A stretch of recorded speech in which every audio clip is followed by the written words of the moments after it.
Well, Dan, you'll remember in February, the Dick Brune building here in Old Town Salinas went up in flames. Now, this building was empty for years before that fire, and today, almost a year after that fire, it remains boarded up and the sidewalk blocked off. Now, big empty buildings like this are just one of many issues that Salinas code enforcement deals with every day.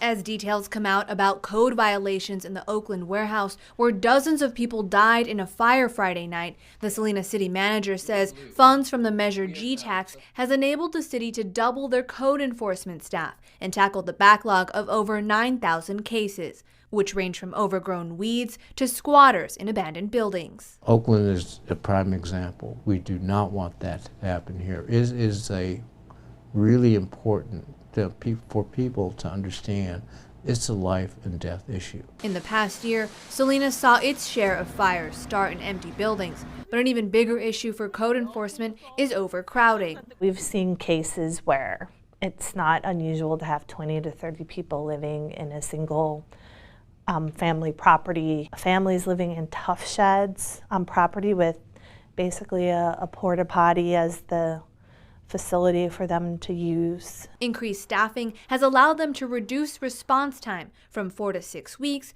to 1 or 2 days and to prioritize dangerous situations. We're always nervous about displacing folks and creating a worse living situation. These are hardworking families that, you know, have very few options, and we don't want to, put people in the street either. They're also working with police, fire, and the city attorney to take custody of properties with serious violations. We want voluntary compliance, but if you're not willing to do that, as I said, the city's willing to seek strong legal action in those cases.